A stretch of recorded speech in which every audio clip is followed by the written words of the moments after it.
Hello and welcome to Let's Talk, a Tulsa World virtual town hall. I'm Wayne Green, editorial pages editor of the Tulsa World. Today's town hall is graciously underwritten by the George Kaiser Family Foundation. We're going to be talking today about Native American sports mascots, and in particular, mascots that use bigoted language. Our guests are Cherokee Nation Principal Chief Chuck Hoskin Jr. and Hugh Foley, a member of the Rogers State University faculty who has made this issue a focus of his work.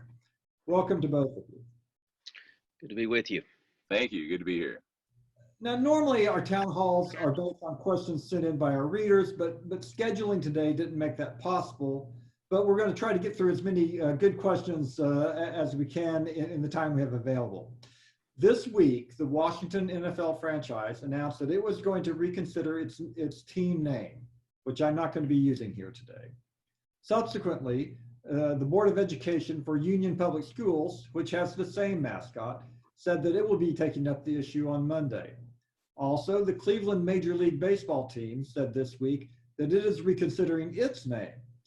With the possible exception of the Washington NFL team, it's been publicly assumed that the issue is being brought up because the powers that be are determined to act. First, I want to ask each of you to explain on a really basic level, why are Native American mascots a bad thing in your view? And based on history, why the name of the Washington NFL franchise and Union High School are particularly objectionable? In other words, why should we care about this issue? Chief Hoskin, let's start with you. Sure. Well, we should care because Native Americans are people, and people shouldn't be mascots in that sense. But of course, more than that, I mean, I'll use the name one time. The Redskins name is a racial slur. Period.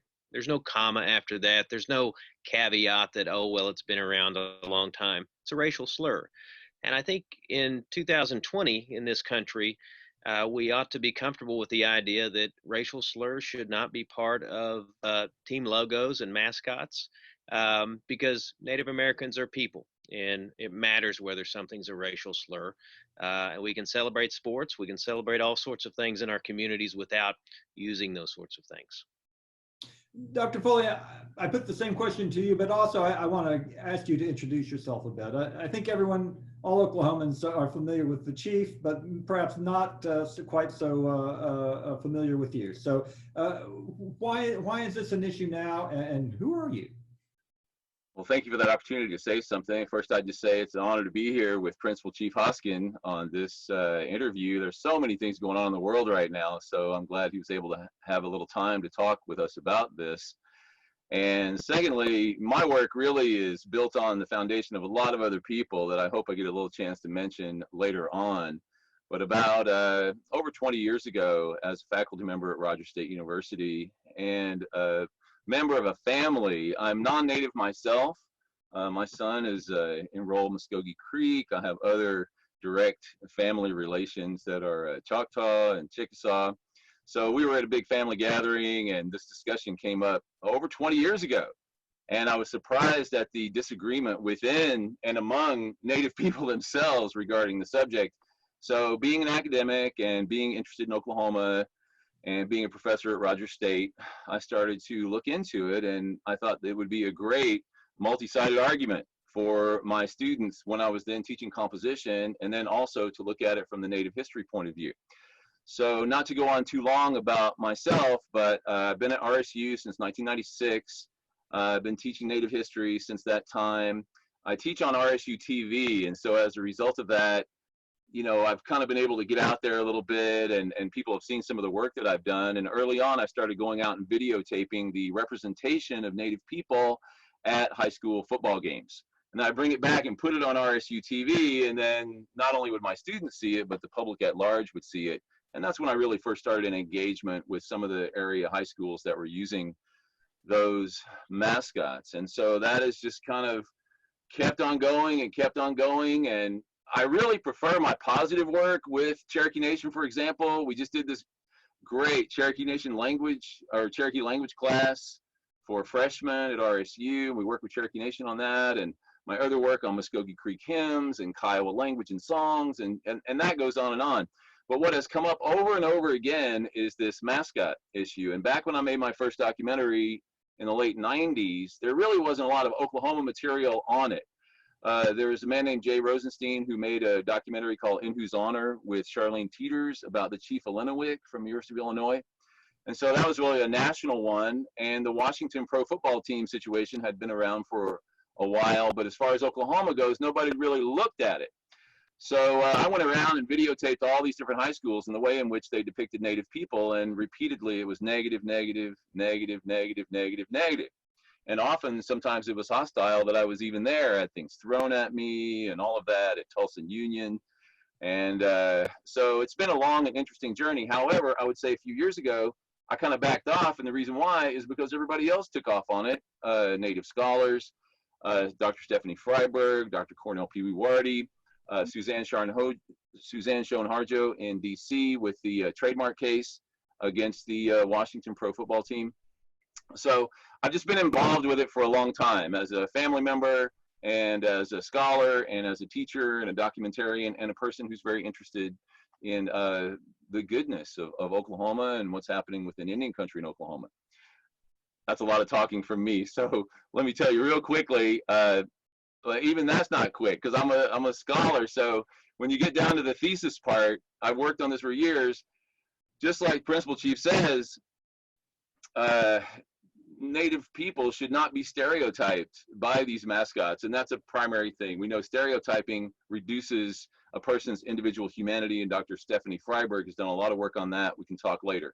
But not only do mascots stereotype all Native people as one monolithic race, they also make light of significant cultural traditions using teepees and drums and feathers and fake war chants and that kind of thing. But maybe one of the most heinous things is encouraging the anti-Indian imagery, what the opposing team does, and that imagery that is often violent toward Native people. In addition to that, if you want to get into the specificities of it, we're looking at the 1964 Civil Rights Act, which made laws against discrimination in educational environments, the Educational Opportunities Act.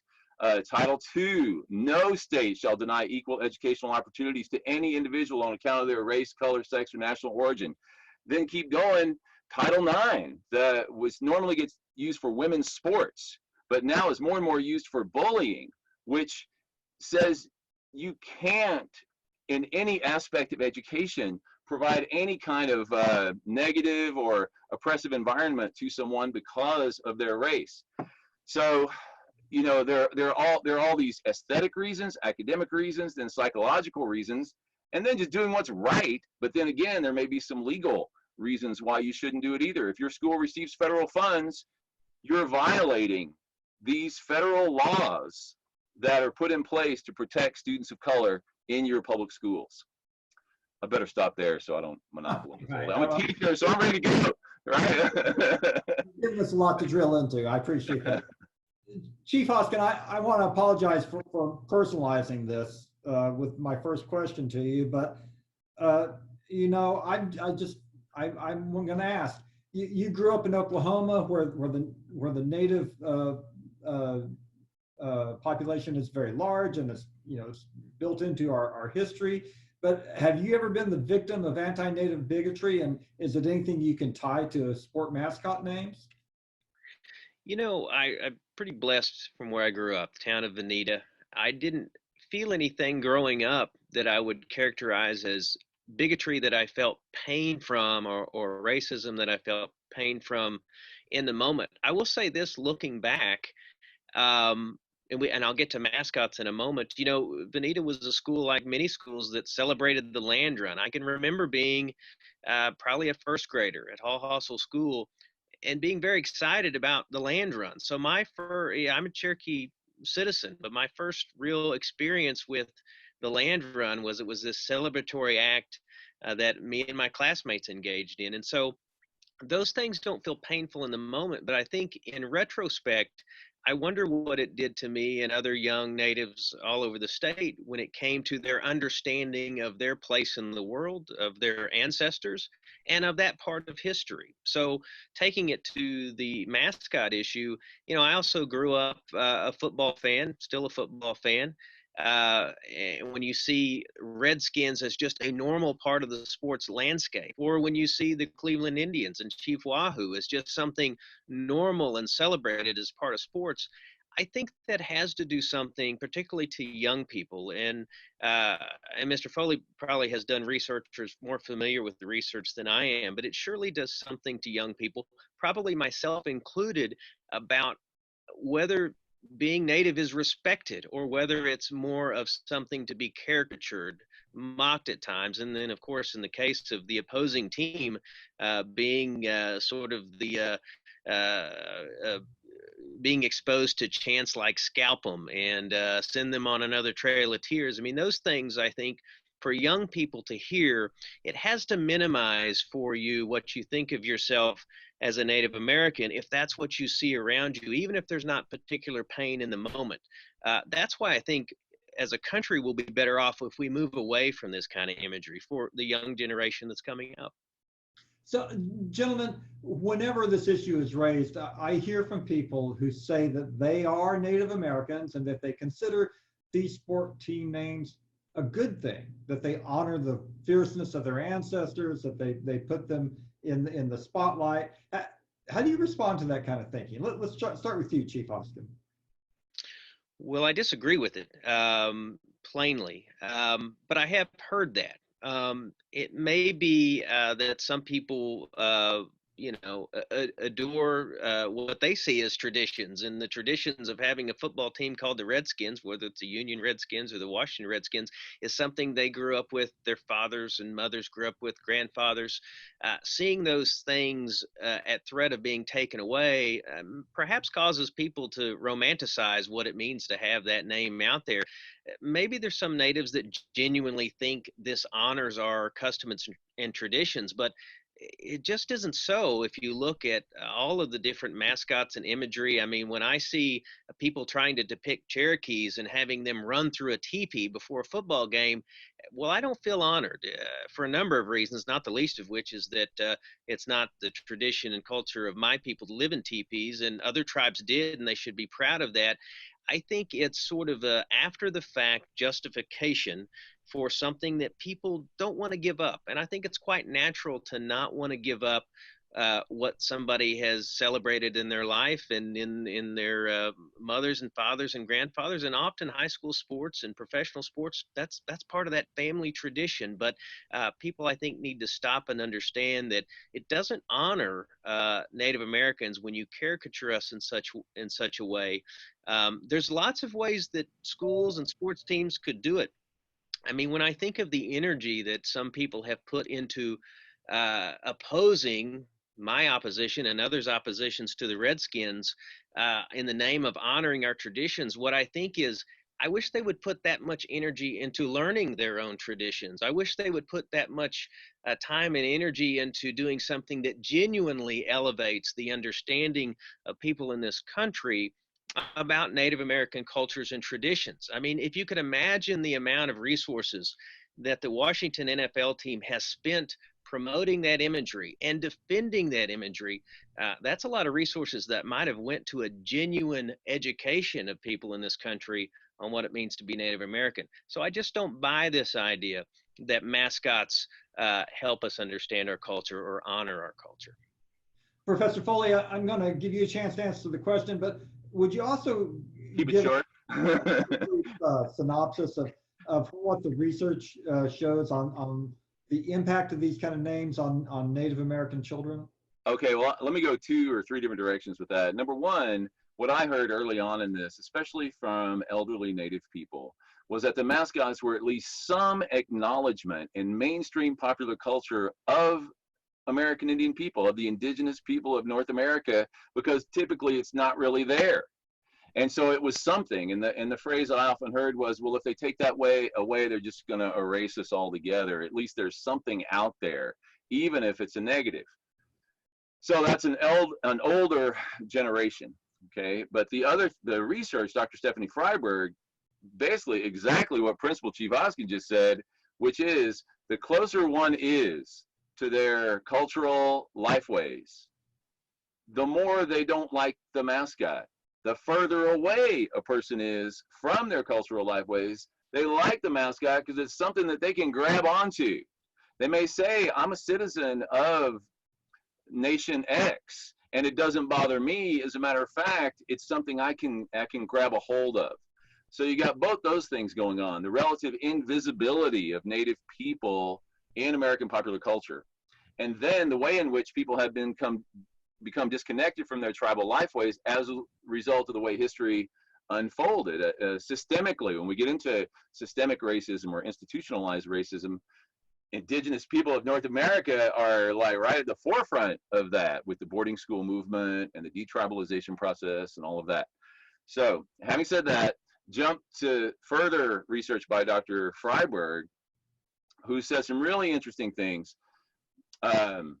Non-native people tend to experience a boost in self-esteem from their native mascot, whereas a native person tends to see a lessening of self-esteem as a result of that mascot. And I was just checking her document or her essay again, and negative stereotypes are associated with all kinds of negative student outcomes: disengagement, decreased aspirations for careers and leadership, impaired performance. If they're in a classroom and they've got a negative image of a native person up on the wall that's part of their school system and they're taking a test, that impacts them negatively.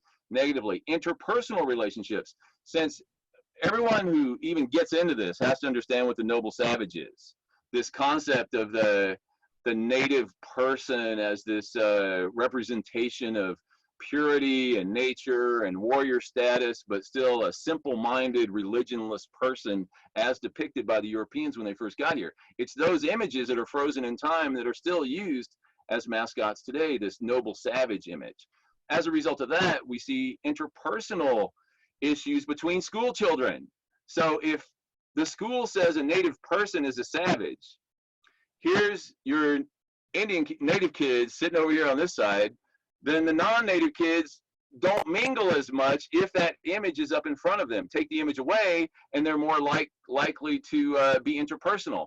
So there's all kinds of dynamics that go along with that. And again, this is me just being a teacher and coalescing all this stuff and being really interested in it to try and come to some critical thinking responses, because that's what we're trying to do with our students. And unfortunately, not enough of our citizens are good critical thinkers because their emotions get so caught up in all of this, they can't really see all the dynamics of it. And we're talking about kids here. And if you don't see that, it's almost like not, well, I won't even go the mask direction, but it's kind of like that, right? That this is about little children and what we're teaching them at a young age. And if you believe all of the Title IX stuff, equal education, it's bullying of little kids and teaching them that stereotyping of people of various ethnicities is okay.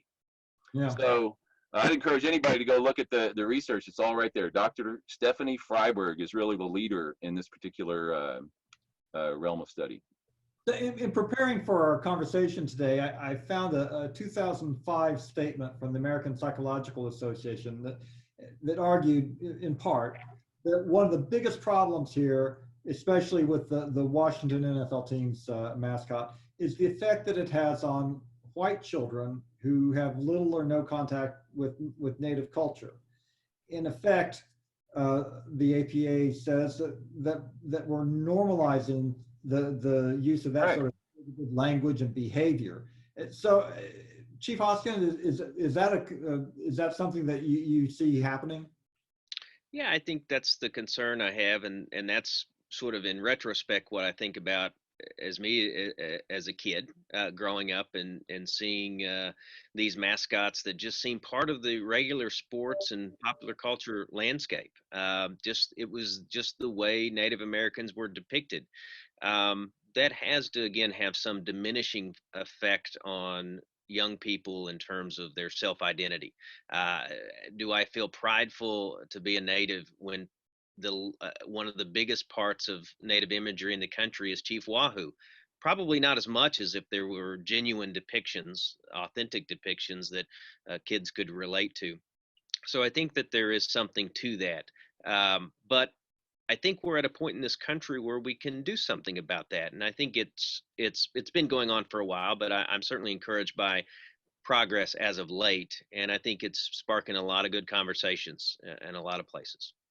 So let's talk for a minute about the Cleveland, Ohio Major League Baseball team. The team's name there is less obviously bigoted, but there's also the name of the Atlanta Major League Baseball team that needs to be considered, I guess, in this context too. Which, it's in itself derogatory, but in both cases there are certainly objectifying Native American people through their mascot name, and for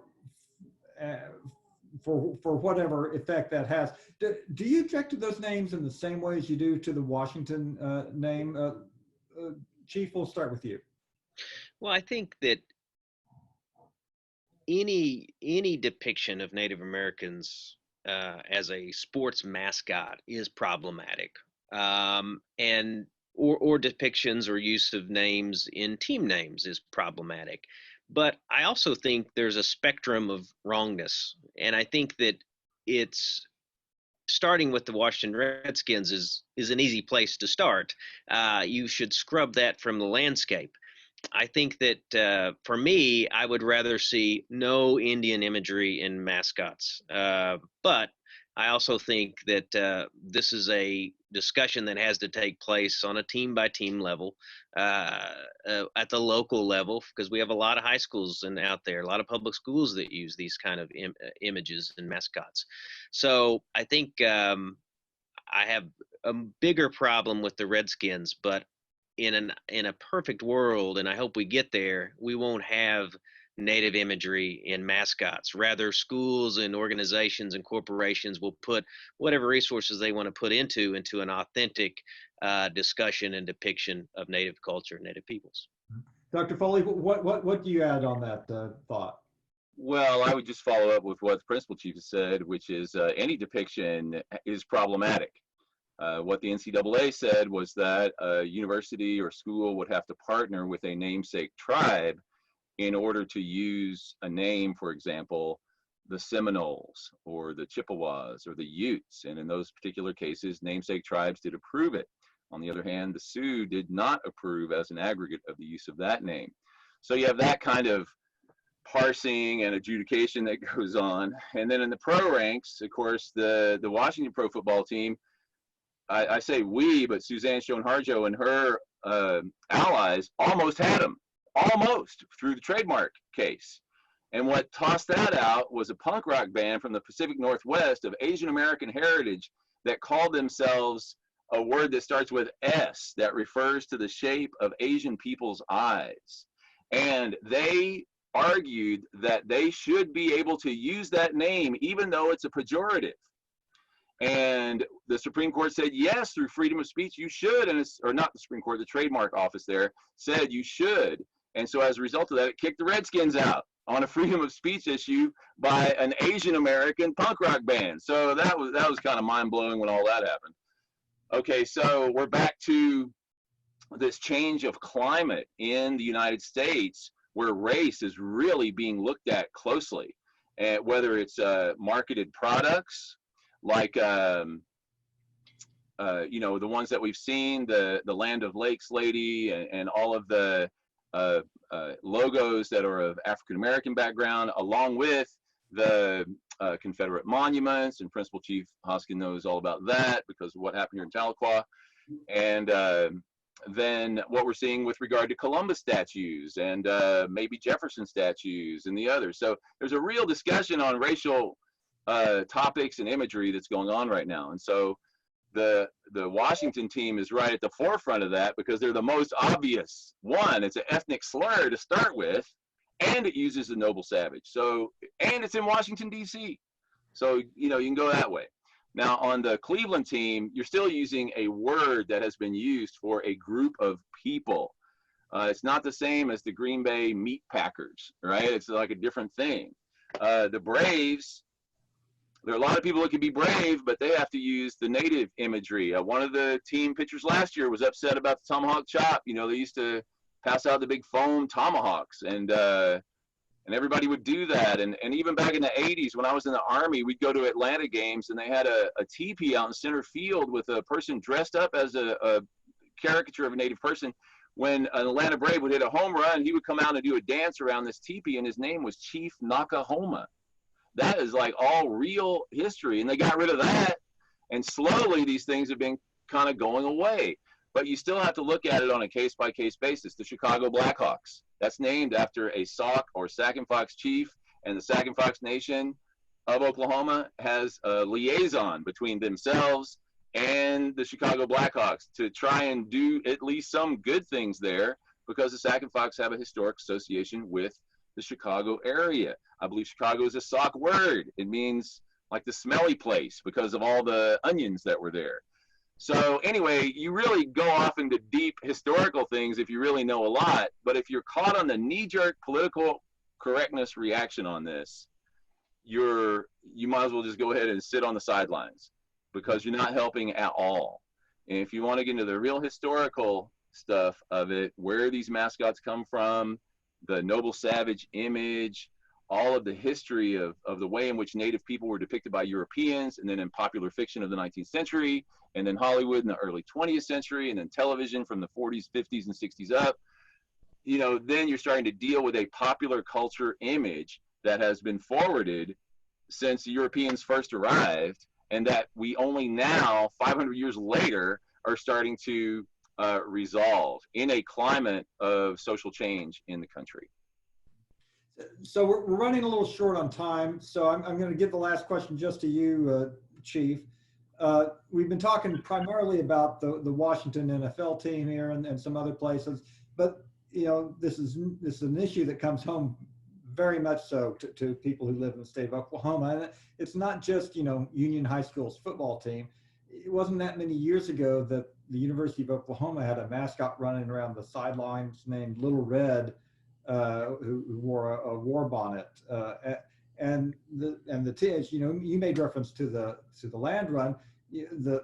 The University of Oklahoma's official mascot has been a symbol that has a lot of difficult issues for the state's Native population. Well, can you just help us understand what we should understand anyway, that this is really a critical issue in the state of Oklahoma?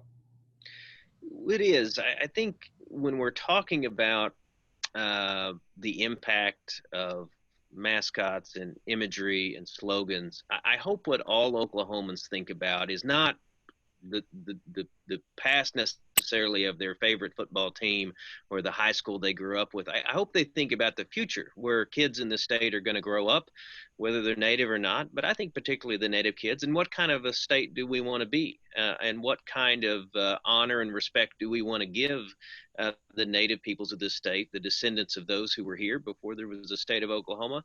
I think this state, when I go across it, has a lot of people who want to honor that, and they want to learn more, and they want to show respect.